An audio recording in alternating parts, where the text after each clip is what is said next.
All right, welcome back. Greetings. Again, I'm John Rizek. I'm the Senior Director of Alumni Networks for the University of Minnesota Alumni Association, and I'm so glad for those of alumni friends, students who have joined us live today. We've had a great interest in the topic that will be presented. Goodbye elevator pitch, hello bumper sticker, the new networking strategy. And I will save kind of the introduction for when our presenters jump on. First, today's webinar is part of an ongoing free series being offered by the University of Minnesota Alumni Association, where we're having conversations with experts about career, life, and learning topics. And we started these 3 years ago, and since then we've had over 6,800 day of attendees and over 18,000 total YouTube views. So we're excited to enter year number 4 here of bringing alumni, students, and friends these webinars. Initiatives like these are made possible in part by our Alumni Association members. Thank you so much. Because of our members, we can create opportunities like this for students, alumni, and friends, all of our 477,000 alumni around the world. And if you're interested in joining us, you can visit umnalumni.org/membership.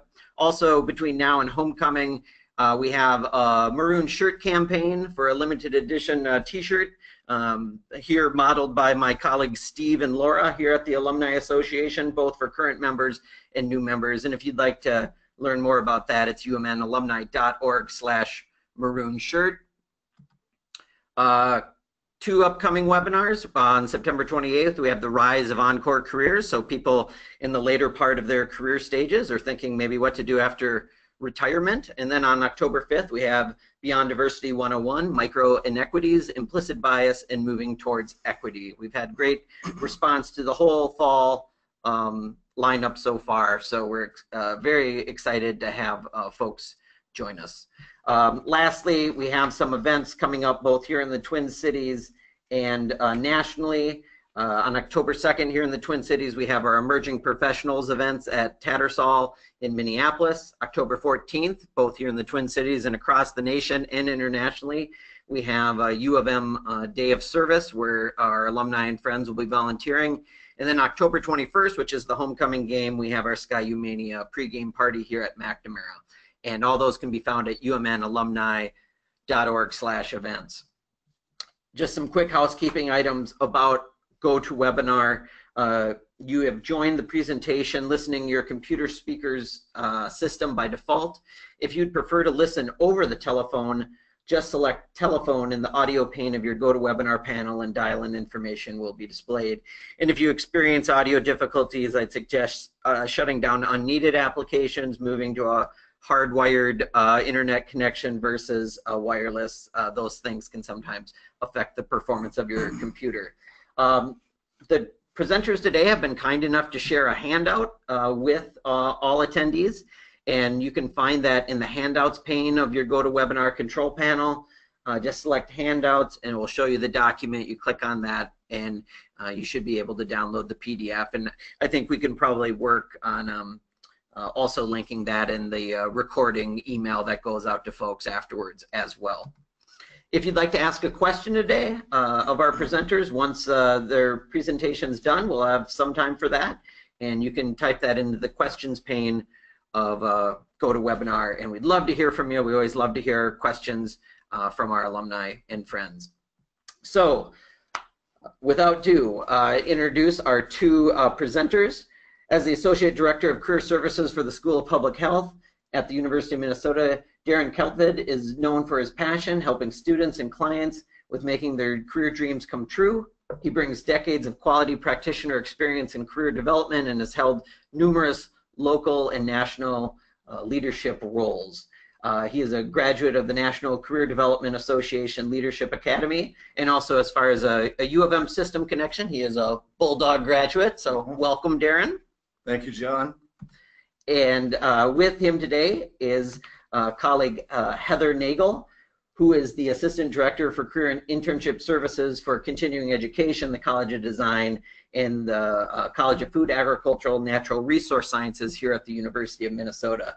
She has spent more than 20 years helping job seekers build confidence, develop professional relationships, and realize their career dreams. She specializes in one-on-one coaching and creating fun and innovative programming for interactive courses and workshops.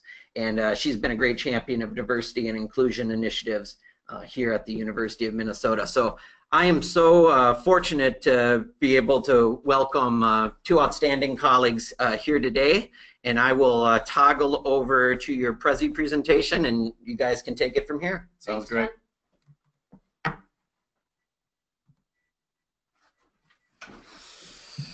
Well, greetings, everyone. Good afternoon or good morning in some cases, depending on where you're located. Thank you so much, John, for the introduction. We're very excited to be here today. Again, my name is Darren Kulped, and I am currently here at the University of Minnesota in the School of Public Health. And I'm so fortunate to be joined here with a dear friend and colleague, Heather Nagel, who will actually be kicking off the presentation. A topic that is new to a lot of people, a topic that for the longest time both Heather and I have laughed and joked and cried about sort of the miscoaching, miscounseling that we've been doing for years. On the elevator pitch, and have come to the realization that that's really unrealistic in terms of networking. And so we're excited to bring this to you today and look forward to your questions. But for now, I'm going to kick it over to Heather. Great. Thanks so much, Darren.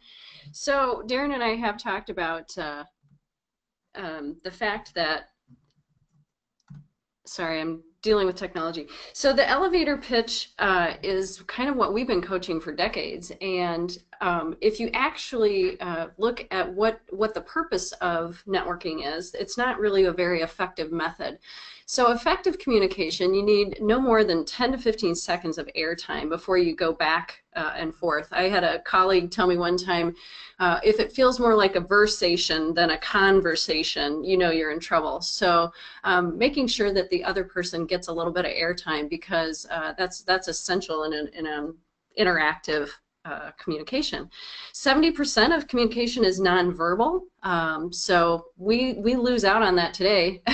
So we have text-heavy slides because you guys all want to read about it as well as listen to us. So you don't get to see our smiling faces other than the picture.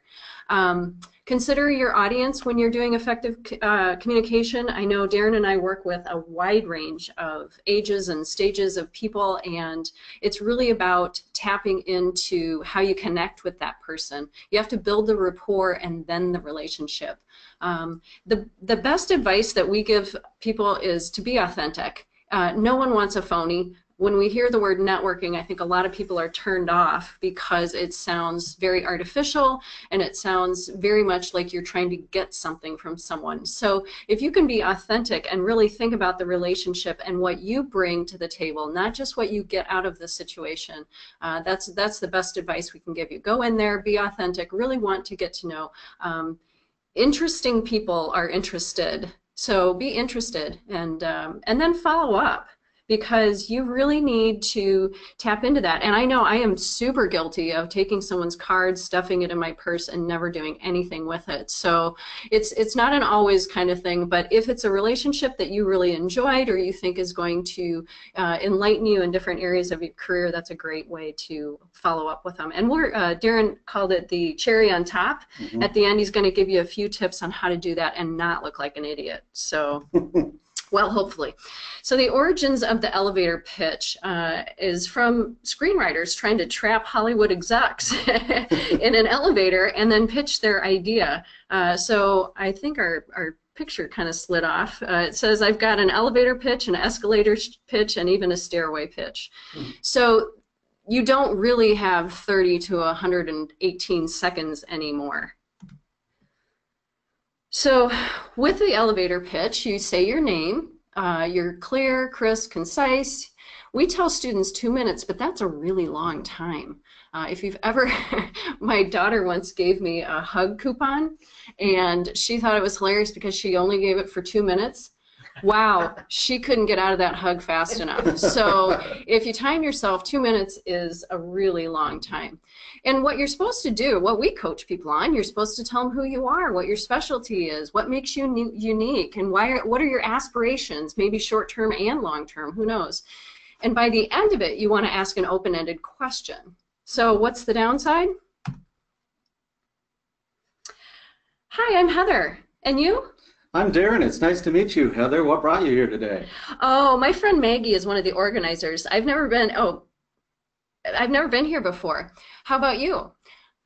I come to this group occasionally and always have fun when I do. So are you a marketing person?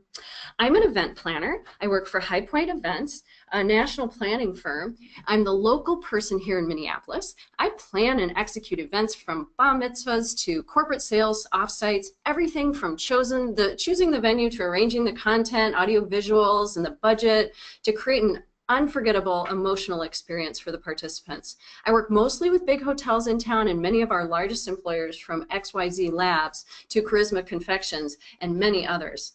I've been in business for 8 years and I love what I do. Wow, that's some outstanding. Gosh, you know what? I just spotted my old boss coming in. I've got to go say hello. Nice to meet you, Heidi. Helen, sorry. Have a great evening. So you get the point. Let's try that again. Hi, I'm Heather. And you? I'm Darren. Nice to meet you, Heather. What brought you here tonight? Oh, my friend John is one of the organizers. I've never been to a webinar before. How about you? I come to webinars occasionally and always have fun when I do. So are you a marketing person? I'm an event planner, so I'm in a similar industry. I didn't see any event planning webinars, so I tagged along with John to this one. So what sorts of events do you work on? Do you work for yourself? What'd you guys notice? What was different? And feel free to type in the questions pane if you want to give some feedback. All right, thank you, Heather.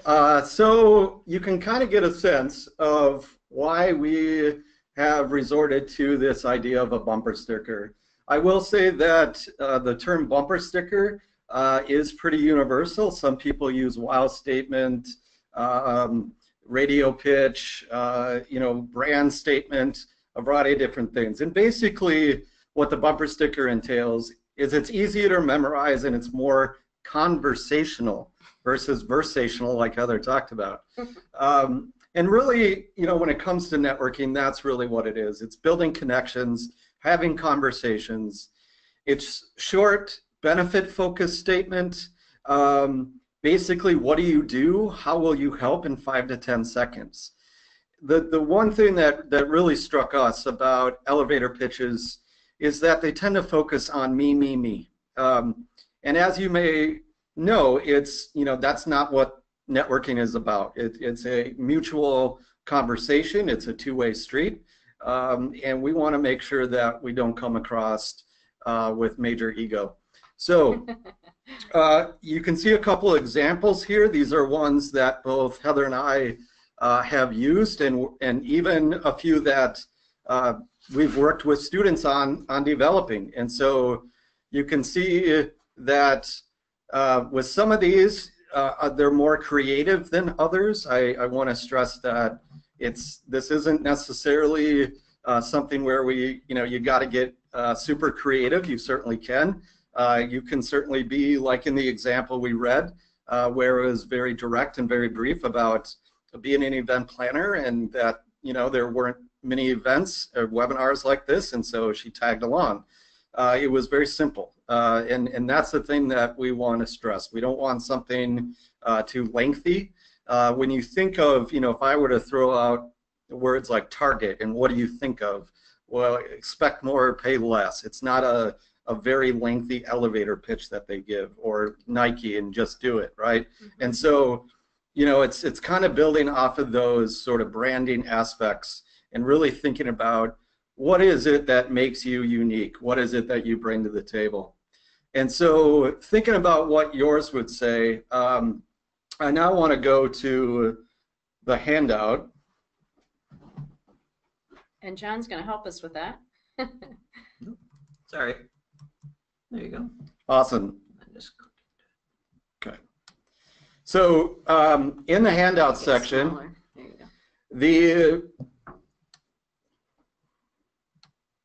in the handout section, you'll see a guide, and this guide is meant to aid you in beginning to think about what are some of the things that make you unique. Oh, sorry. Looks like it didn't take over I think when I opened it, it didn't take over. Didn't Yeah. take. Here, let me keep talking, Sure, and sure. I'll fix it. We promise it's there. We really do. So one thing I've done also with classes, the benefit of a bumper sticker is that students are more engaged in that as well. And so I've had students tell me the bumper sticker for the class or the workshop at the end of it. That way you say, okay, give me a few words. What's your takeaway? What are you going to remember? So then you can use the bumper sticker to help them reflect on either the semester or the hour that you've presented. And it is fun because then we share, the ones that want to share theirs, and then you get some great creative ideas. People can be hilarious. It's really a fun thing to kick off some reflection as well. So thank you, John. We were actually able to get the handout up. So you will see, it starts by self-awareness, getting to know yourself. What are your values? What's important to you? What are your strengths? Whether you took StrengthsFinder or looking at performance evaluations, what are the things you do exceptionally well? What are you passionate about? What's your drive? What's your motivation? What kind of impact do you want to have? Attributes, what are some of the qualities and characteristics you bring to the table? And then certainly other things that sort of begin to make you unique. There are some descriptors to certainly help you out. And then it kind of walks you through developing your bumper sticker and providing responses to a few of these questions. Ultimately, our goal here is that this will help you in really identifying your uniqueness. What is it that separates you from those in the field, those that have similar backgrounds, those that you work with?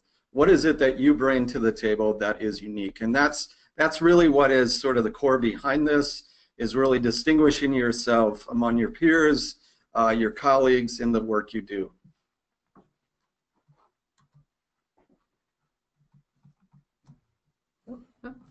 There I am again. So Awesome. we had a question. Someone said, thanks to Christina Porter, who said, do you have to include your job title in your bumper sticker? I would say it's all an opinion. So there's no right and wrong answers with your bumper sticker. If you love your title and you think it's very descriptive of who you are and what you want them to know about you, absolutely include it. If it's something long and drawn out and you don't relate to it at all, then I would absolutely leave it off, but think about what about your job do you enjoy the most and give yourself that kind of a title or a description of what you do, because I know here at the university we have a lot of acronyms and we have a lot of long titles, and who knows what a coordinator does, but they're all over at the U. So yeah, excellent point, Heather. Yeah, it's really about, do you want, think about, how do you want to be perceived? How do you want to be identified? And when you're having conversations and networking, it's all about perception is reality from the person you're talking to. And so if that job title is certainly something that you feel represents your brand and represents you well, and what you're capable of doing, then certainly do that.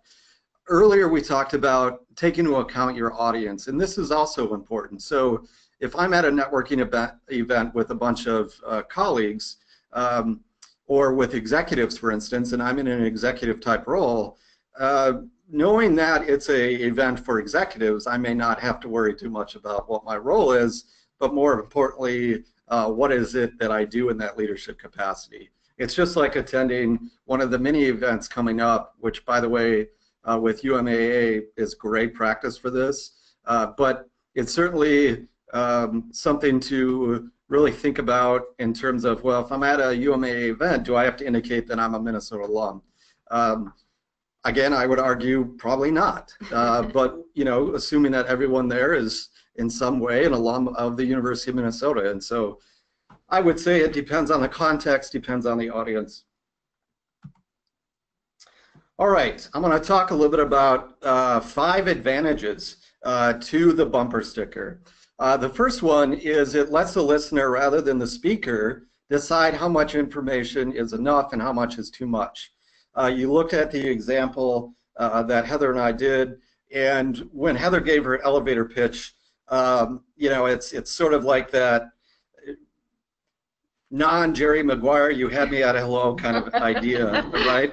And she probably lost me halfway through. I had him saying goodbye pretty quickly. Yeah. So again, experts in communication really say 10 to 15 seconds. So if the person you're talking to wants more, then they're going to ask questions, like in the second example.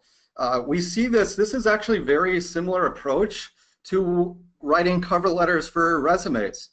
The idea with a cover letter is to entice the reader into the resume, to entice them to want to look at the resume. What you're doing with the bumper sticker in these conversations is to draw them in, to entice them to want to have further conversation. And so, you want to avoid kind of dumping, a load of words like this picture illustrates onto the person you're talking to.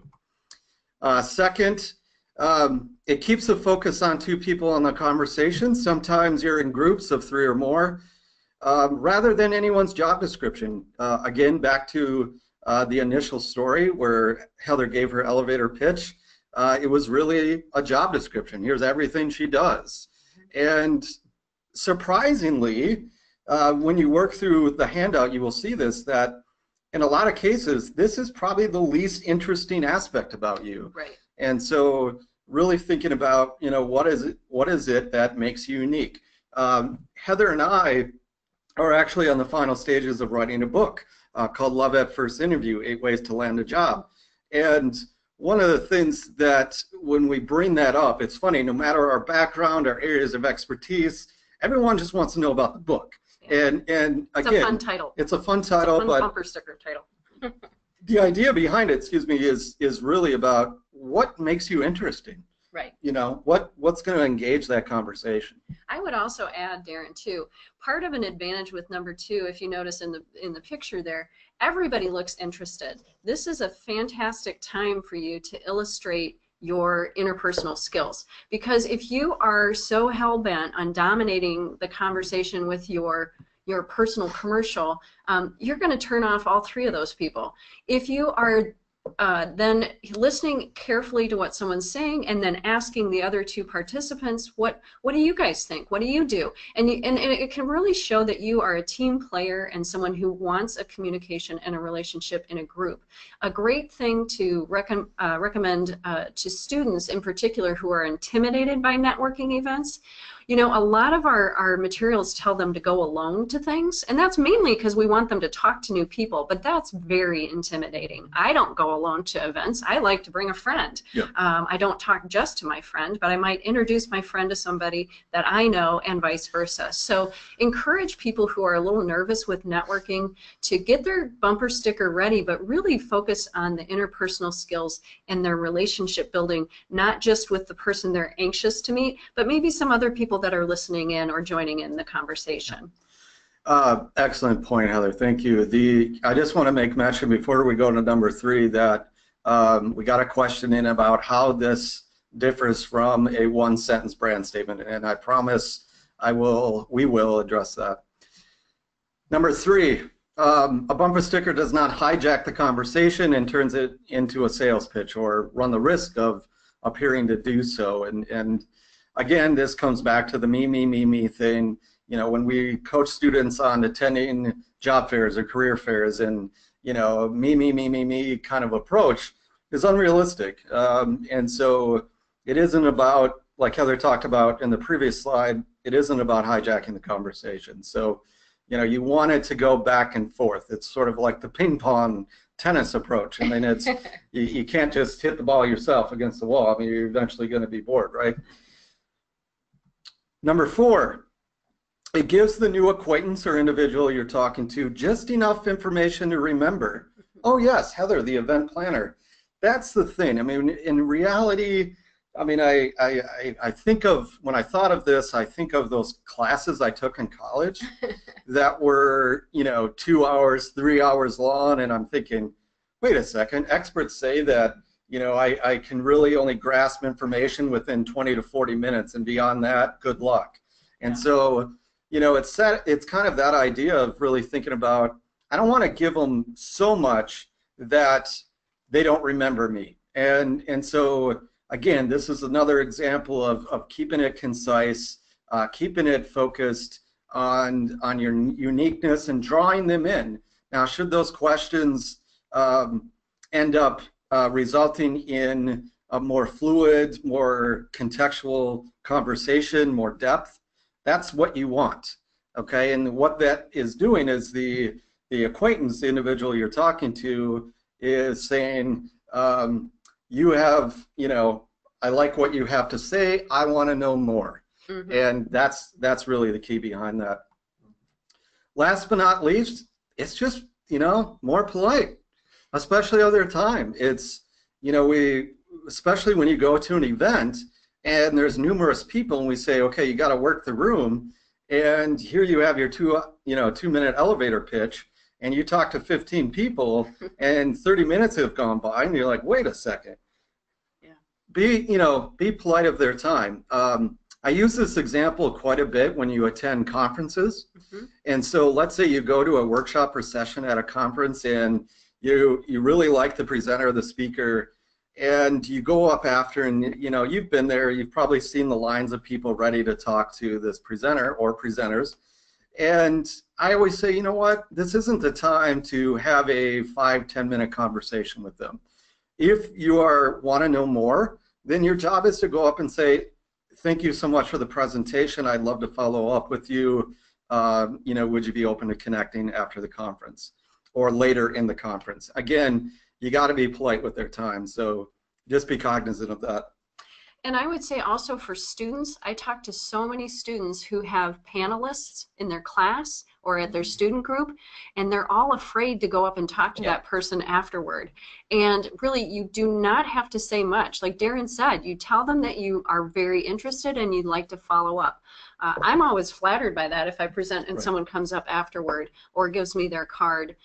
So students, don't lose that opportunity to take advantage of someone who's come onto campus, is in your field, and willing to talk to students. I'm kind of shocked at how many students will not talk to the presenters. So students, get out there, and you don't have to say much. Again, just say, hey, it's a great presentation. I'm currently studying this right now. I'd love to follow up with you because I have a project, or whatever the content is that's relevant to your world.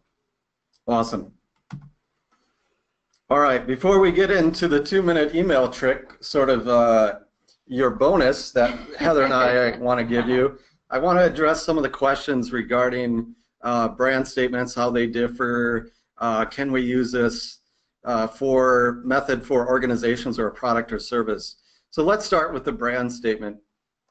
What I would suggest is that they're certainly different, but in pretty unique ways. It's a very thin line between these two. I would argue that a brand statement is really best for marketing purposes. For instance, using it in cover letters, using it in marketing materials, maybe LinkedIn or social media aspects, maybe even in some occasions interviewing. But a brand statement is really more effective, I would say, in a marketing situation. Now, some networking situations certainly would align with that, like a job fair or career fair, where I think a brand statement slash bumper sticker, I think, would be really good. But they're very close, and the idea behind them is, we got to make you distinguishable, we got to make you memorable, and that's the key here. So you look at Target versus Walmart, they're very much competitors, right? And so one of them is expect more, pay less. Another one is focus more on saving you money. And so they're competitors, but they take a different approach. Mm-hmm. And it's what makes them distinguishable, what makes them unique beyond just their colors, red, khaki, so on and so forth. So the other question about, can you use this for a product or service? Absolutely. It's sort of what was it, the movie Tommy Boy? But yeah, it's when you think about delivering a product or service, having a conversation with a client who's interested or exploring products and services, yeah, I mean, this certainly is relatable, and trying to think about what makes this relatable to that audience, that client, what makes it distinguishable, what makes it memorable. Right. You know, if you give a product pitch or a service pitch that's, you know, 2 minutes, 3 minutes, 5 minutes long, you're probably going to lose them 30 seconds in. Yeah. And so, you know, if you're really trying to make a sales pitch, you know, I would take the same approach and begin to pass the mic every 10 to 15 seconds and engage them in the conversation. Yeah. That's going to be more effective. I always tell students too that this is a product. The product is them. So Right. it's sometimes easier with a product or service than it is with yourself, because it's hard. We're Minnesota nice, right? And we're supposed to be humble, and then we tell the students what makes you better than everyone else. And so it's really a challenge, I think, to come up with the marketing for yourself sometimes, and it can be easier if you maybe talk to people who know you well and have them help you figure out what makes you uniquely qualified or uniquely marketable in your field. Awesome. All right. I like Chad's question. Chad's question. Chad Ho, it seems more like speed dating. Mm-hmm. How do you cut off that person who keeps going on and doesn't let others speak? That's a great question, Chad. Yeah, so this happens.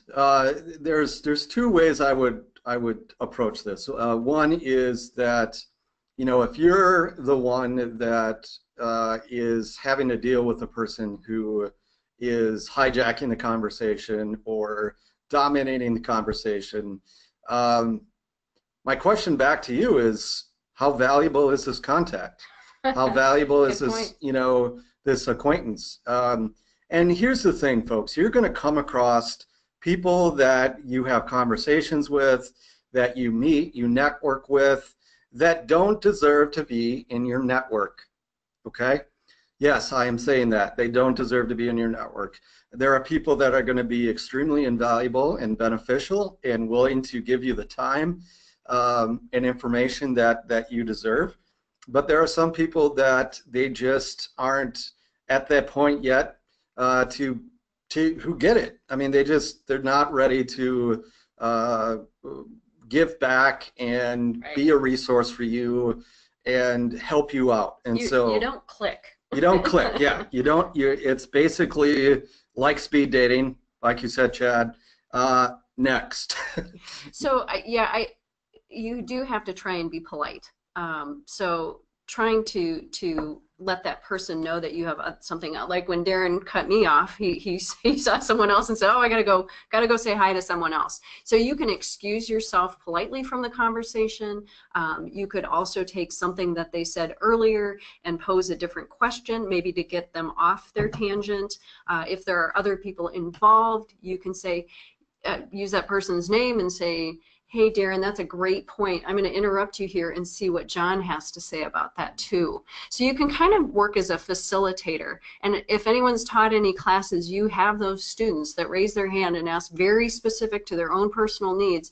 And it's okay to say, you know, that's a great question, and let's talk about that at a different time when we have more time one-on-one. So you can validate the person, but I agree with you, Chad. If you've only got limited time and you want to meet some other dates, you got to cut them off in a polite way, but you have to cut them off, which is, again, it goes against our Minnesota nice. Well, yeah, and even with speed dating, it is all about positive first impressions. Right. And so, you know, we really haven't talked a lot about that, but that's sort of the backdrop of this, is that, you know, you don't want to come across as that person that is like, okay, do whatever you have to do to avoid that person at any event. But it's really, you know, within a short period of time, can I engage them in a conversation that is mutually beneficial? And so, you know, that's what kind of impression do you want to have on others, and you know, you got to keep that in mind. The other thing to consider that we don't have the benefit of with the webinar is the 70% of body language. Sure. So you can use your body language as well. And if you're the one who is the one rambling on, and you notice that their eyes glaze over, stop talking and ask an open-ended question. So be aware of your surrounding and think about effective communication versus just getting your message out if you're the rambler. Excellent point, Heather. Yeah, be aware of your own nonverbals too. You know, hey, if you have to stare at the bridge of their nose to maintain eye contact, absolutely do it. But it's also, you know, having that perception and awareness of the person you're talking to. So excellent point, Heather. Yeah, and the nodding thing only goes so far. You don't want to look like a bobblehead. But I like it when people nod because it shows that they're engaged in what I'm talking about. Too much is the bobblehead, though. Yes. All right. So we're going to get into the 2-minute trick here, email trick, and then finish up with any last questions folks may have. All right. So we talked about earlier at the beginning, one of the keys with networking and making connections is really that key of following up. And what happens when someone you follow up with isn't quite getting back to you, right?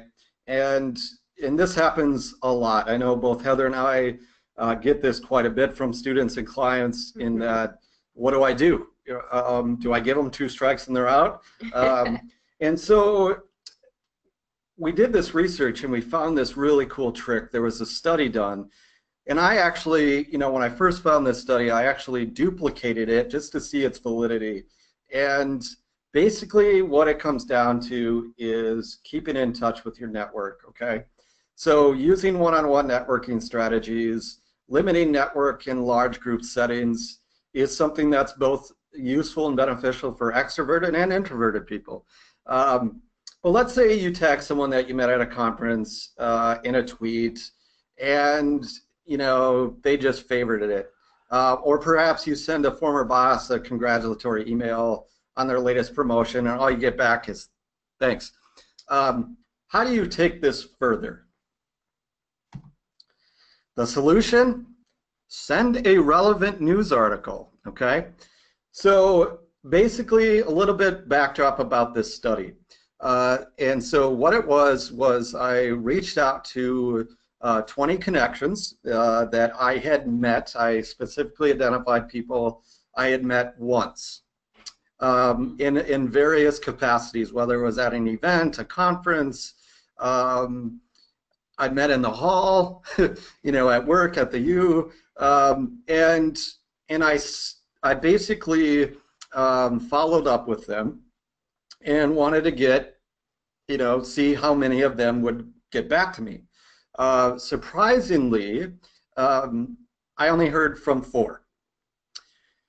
So what I did was I took the advice, the solution based on this initial research article, and sent a relevant news article or topic article related to their work. And thought, you know, by simply saying, hey, I saw this, thought of you, and our recent conversation. I then got 17 out of 20 responses. That's impressive. So it worked. So it validated sort of this idea. So basically, you can see an example here of a message that you can send to someone that you meet and want to follow up with. Let's say it's a presenter at a conference. I mean, it's, you know, finding an article that relates to their work, relates to the topic they presented on, just shows you're on the same page and can really engage them in further conversation. And so we wanted to share this with you just to kind of give you a bonus feature to this presentation as it relates to networking, and, you know, hopefully you can use this kind of going forward. And I'd also add, Darren, too, when I'm working with students, timing is also important, and students often are, well, they're on their phones a lot. I don't know if you've noticed that before, but they want people to respond within, I don't know, 30 seconds, right? So the thing to think about with your 2-minute to track this, I think it's excellent point to give an article or something. You know, it could be a video, it could be something that the student learned in a class that would be interesting or relevant to that person. So finding something that you have in common with that person that is relevant to what they talked about or what you discussed or their industry, but also giving them time to respond. And not expecting that immediate. I know I am guilty. Sometimes my inbox takes a couple days. So coaching students to not annoy. And I do think this method helps you seem less annoying and more interested because you're not just saying, hey, why haven't you gotten back to me? You're saying, hey, I thought of you today because of this cool article I just read, or this thing that I did, or this place that I went. So really giving people time to respond is important as well. And this current generation, I think, is particularly bad at that. Sorry, Heather, I was on my phone. I didn't catch that. No, I'm kidding. So basically, Facebook, right, Instagram. Facebook. One example, one strategy where I actually use this a lot with clients and students is when they do informational interviews. And informational interviews, and Heather can attest to this too, is something that it's an old school tradition. It's been around a long time.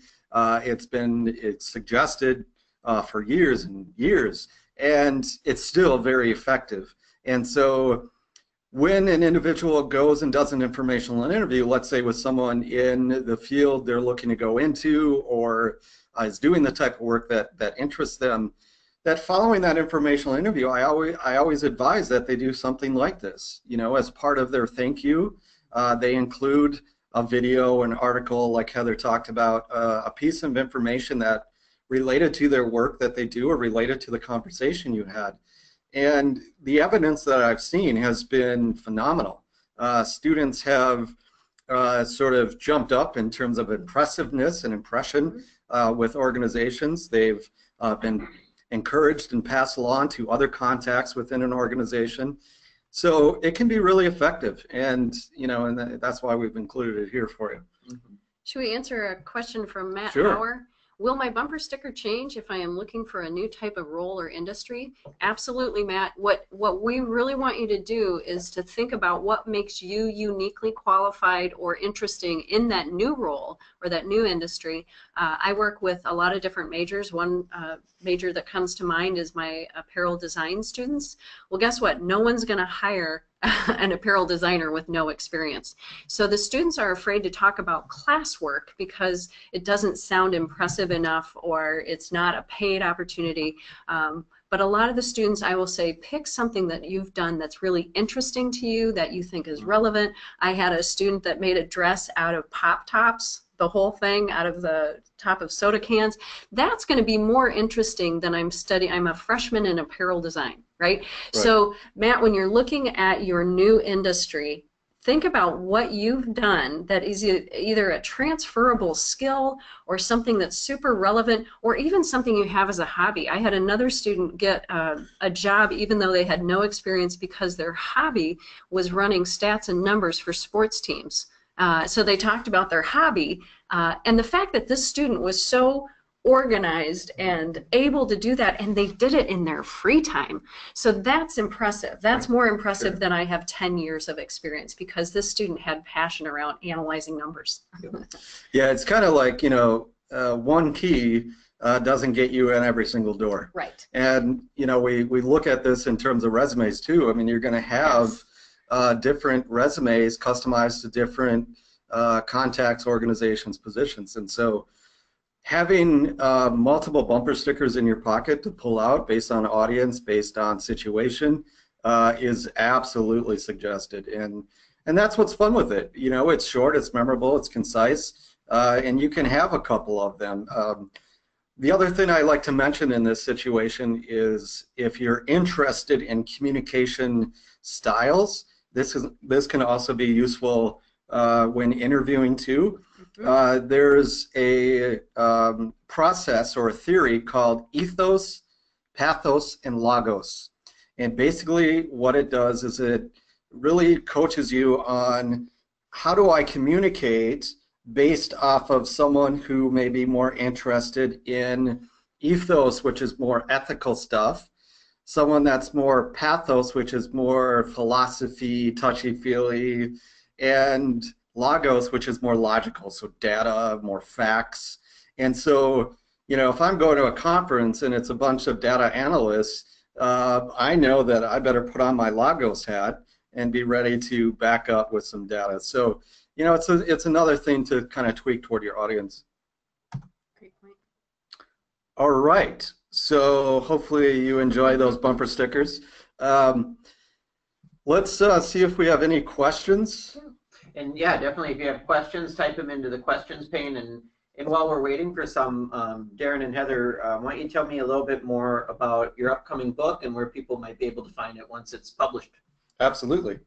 So thank you, John. So as I mentioned, our book titled Love at First Interview, How to Land a Job in 8 Steps. It's basically how to use dating analogies in interviewing. One of the things that Heather and I do a lot of with the sort of Gen Xers, Millennials, Gen Ys, and then eventually the Gen Zs coming through the doors here soon, is we talk a lot about analogies and metaphors to make it relatable. And so we wanted to take a realistic approach to interviewing and interview prep and make it relatable so people can better grasp it and better understand how to best prepare and what to expect, how to approach different situations.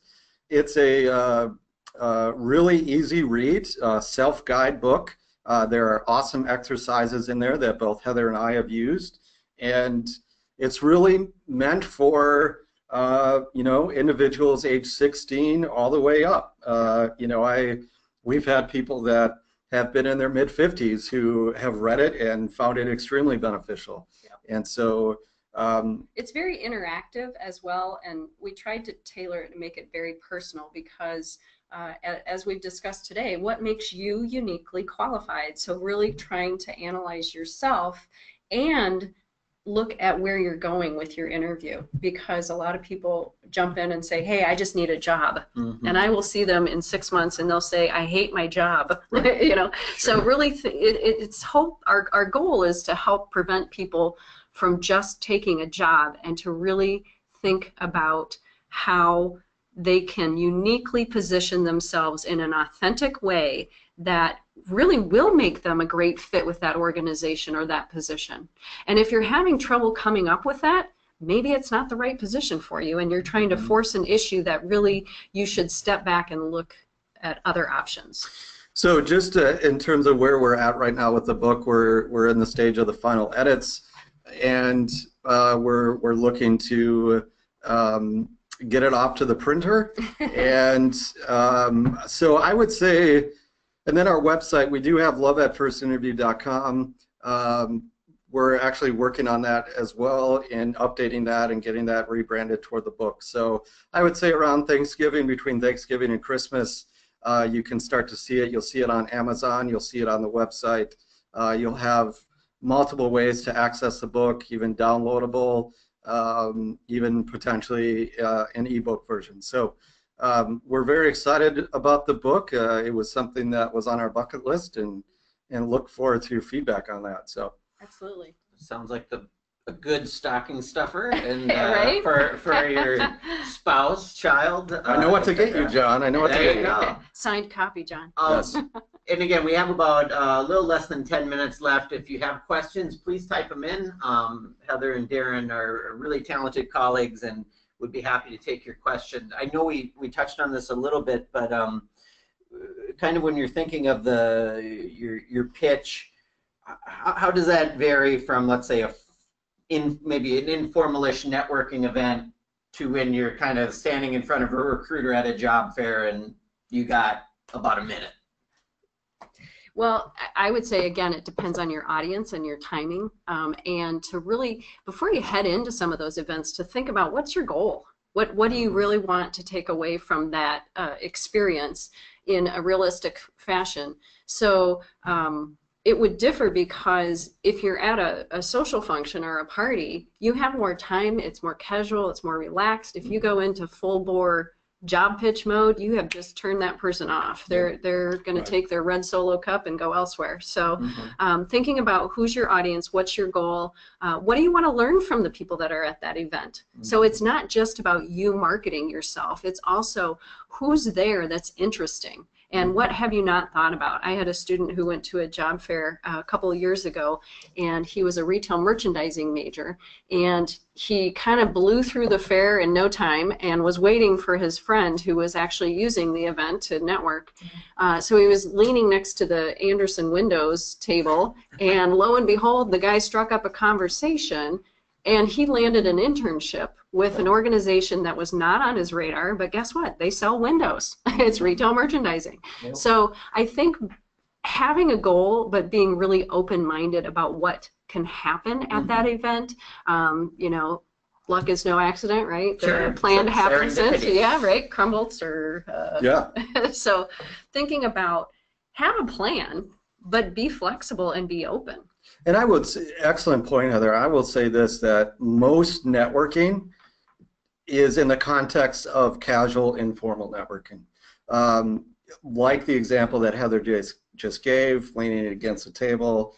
I've seen networking happen in the restroom. I've seen it happen on the bus, on the train. You know, you never know what, you know, where that could happen, and so, you know, it's being ready, always having that bumper sticker or that availability to have a conversation at that point. Now, if you're, let's say you're late for class or you're running somewhere, again, it's like being at that conference and getting the information you have to follow up and strike up a conversation when you have more time. But most networking actually happens informally. That's how we landed this book idea. I was at a conference and I was sitting in a workshop, and the person next to me, I just said, "Good morning, how you doing today?" And we started chatting, and she worked for a publisher. And I simply took the fortitude to say, "Do you mind if I run an idea by you?" And I ran this idea by her about this book, and she said I would publish it right now. And so, you know, that right there was something that, you know, is an example of informal networking. It was at a formal conference, but, you know, most of it happens informally. So there's a question here. I'm above 50. Any special suggestions? Well, I say 50 is the new 30. So it's all about your attitude. So as far as being 50, the challenge that you have is you have too much information to give in a bumper sticker. So you're going to have a little more of a reflective and an audience evaluation. If you're transitioning to a new role, or if there's something that you've done, even if it was long ago, but it's very relevant, I would definitely integrate the things that you find the most unique in your background that are going to really catch the interest of the person that you're trying to connect with.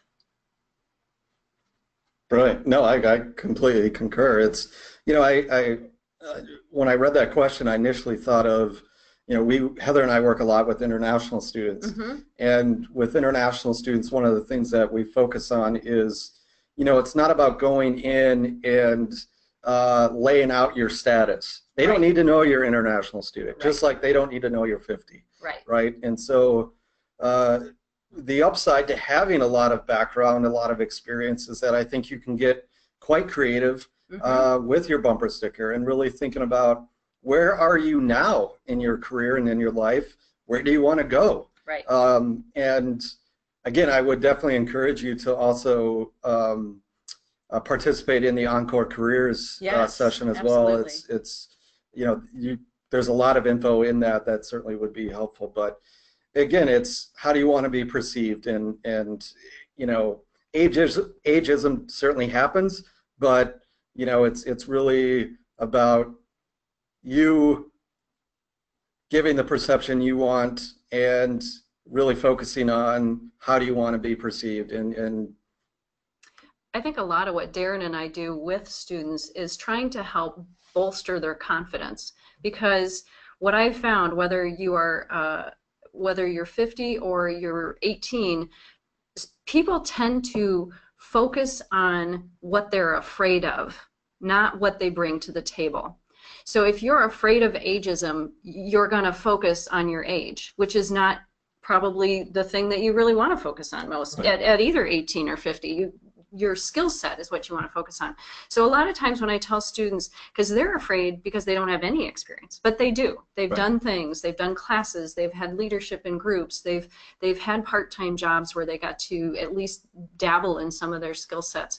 So when you get nervous about networking at an event, one of the techniques that I would suggest to you is think about the best things that you bring to the table. Think about something you really get excited talking about that's relevant to your industry or your career or that company. So really take the focus off of what you're afraid of, because that's what we all do, and try and spin it to what you're excited about that you bring to the table that other people do not. And then tie that into some of your questioning. Yeah, well said. There's a question about, if you're nervous about networking at an event, what are the techniques to use to break the ice with someone that looks interesting? Okay. Heather, any thoughts? Well, I would, you know, here's a shallow approach. Yes. We'll go with shallow. We can go shallow. Notice something about them. Do you love their shoes? Do you think they have a great outfit? Do you think their banner behind them is super cool, or their logo is interesting? Or, you know, you can just go with something that you notice about them, because that can then strike up a conversation, and you're noticing something that you are, again, in being authentic. I shouldn't say shallow, but start with something simple. It doesn't have to be this deep career-related dream that you're going to start, but thinking about, how can I just let this person know I noticed something cool about them? Because I love it when I wear one pair of shoes in the winter that always gets compliments, and it's fabulous. It's fun, and it starts the conversation. See, that's what it's all about. That's why I'm pretty selective with my ties. And again, yeah, I completely agree. It's sort of finding ways to do that. Now, because networking exists in informal settings, sometimes you don't have time to do your research and find something unique about the individual. Obviously, this comes into play in interviewing, but certainly when if you can notice them, or maybe they have a similar name. I've also been asked, you know, with my last name, it's Scandinavian, and so, you know, people have approached me about that. I mean, that's the little things like that can kind of break the ice and help with that anxiety. And also, I will say, look, they're nervous too, right? And so you're not the only one. I'd rather you be nervous because you're thinking a lot about it. Yes.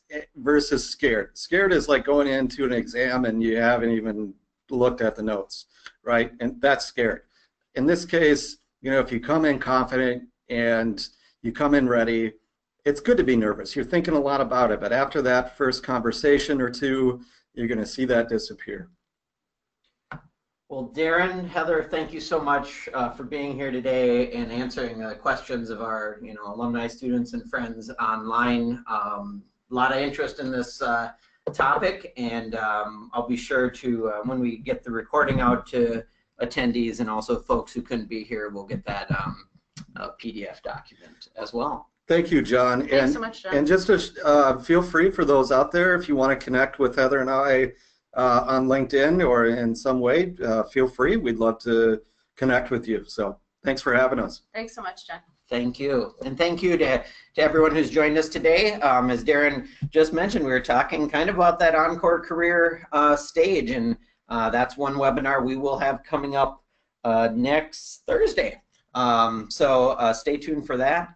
And we have, if you go to umnalumni.org/virtual, all the webinars for the fall are listed there, along with our YouTube library of past recordings. So a lot of great conversations that have happened over the last 3 years, and today was one of them as well. So thank you again to Heather and Darren, and thank you to our 477,000 alumni of the University of Minnesota Twin Cities campus. Again, we appreciate your support, your participation in virtual events like this. And if you are interested in connecting with the Alumni Association, becoming a member, we're at umnalumni.org/membership. That's the conclusion of today's webinar. Everyone have a great day. Skayuma, go Gophers.